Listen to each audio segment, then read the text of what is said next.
This story begins with a fight between the Mulnite Empire and Lepelico's army. One of the soldiers comes to the higher military officers and tells them that Lepelico's army has accepted their failure. Everyone got excited, but Kaostal told them this was the start because they had to defeat all other armies and asked Terakomari.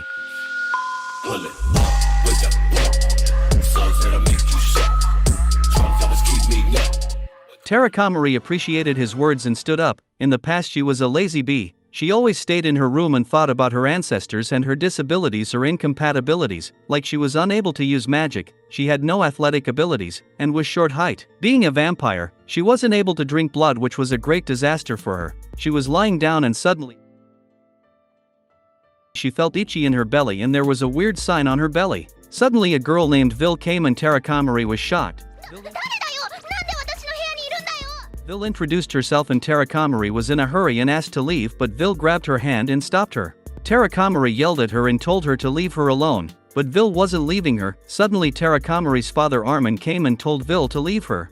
Terakomari asked Armana about Vil and he told her that it was Her Majesty's order. Vil asked her about 7 Crimson Lords and Terakomari was aware of the 7 strongest fighters of the vampires. Vil told her that from now on Terakomari was one of them because of Armin's misunderstanding, and Terakomari was surprised that her permission wasn't necessary for this either, and now she was presented to the Karen. After a little flirt, Karen started telling her about how she could be the Crimson Lord. Karen told her that she would have to lead an army of 500 soldiers, and if she failed in it then the military officers would kill her and take her post because it was normal for vampires to kill their superiors for the seat. Karen asked Terakomari about her weakness and she yelled at her because she didn't want to die. Karen told her that Vil would help her to hide her weakness and she would pretend that Terakomari was the strongest, and Vil also tried to prove her loyalty. Now Terakomari was dressed up like a pro and Vil was praising her beauty. Now it was time to open the door to meet the military officers, and because of her weakness, she wasn't able to open it. Somehow, she opened the door, and someone attacked her, and she again closed the door and the one died. Terakomari was scared, and she started crying, but Vil cheered her up and they went inside. Everyone was bored and Terakomari started pretending that she was solid. She told them that she had killed many people with her pinky finger and Vil was supporting her lies. She told them that they had to be loyal to her because this was how they could make a good army and would fight rockingly. This speech had turned into a great fight and then success, but she was still a bit nervous about things. She was informed that they won. That's quite big. Huh? And she again gave a speech that made everyone cheer up, and she again told them to be faithful because she was scared about her death. Suddenly a news reporter came to her and asked for an interview and Terakomari agreed. She started telling her a bunch of lies, and the reporter was shocked, but the officers were surprised. Now the battle was finished, she was standing alone. She thought that how useless this world was because no one died there and everyone who had died had started coming back to life. Because in this world there wasn't any concept of death and battles, Vil came to her, and they saw the sunset. When Terakomari woke up she saw Vil next to her and she was naked. Terakomari was shocked and told her to dress up. Now Vil showed her the newspaper and Terakomari was shocked to read the interview because it was written that she would kill all the world's powerful armies to show her power, and she was depressed because of that mess. She didn't want to do anything, but Vil started reading her diary and said if she would never work then she'd publish it. Terakomari had no other option so agreed to do anything, and Vil got lusty. On the other side, Millicent read the article from the newspaper, and she got angry and tore the newspaper. The next morning when Terakomari woke up, Vil told her that she had a meeting with officers, and she had to dress up, and Vil helped her in changing. Now they went for the meeting and Terakomari asked for their demands, and Belius told her that he wanted perpetual war, and Kaostal tried to butter her, and Melon was in his usual raping mood. Kaostal gave her some clothes and then Melon started his party and Terakomari also enjoyed it.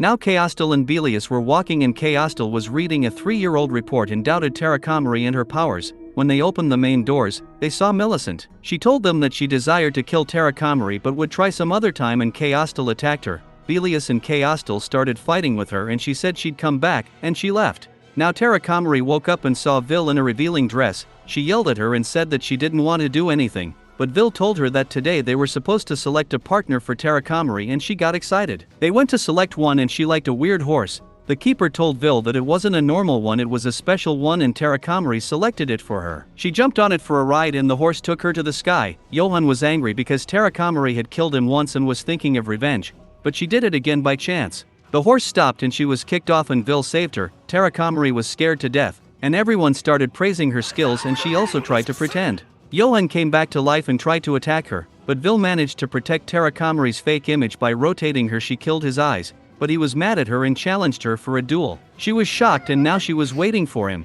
and everyone was cheering for her, but she was cheating by using earphones and Vil was on a call with her. Johan came and he was in a drunk condition because Vil had mixed poison in his meal. He started behaving like a pervert and Terakomari was shocked to see him. Vil told her that she would only have to snap her fingers and she would manage the remaining. When Terakomari snapped her fingers, there was an attack on him. The audience was shocked to see her powers.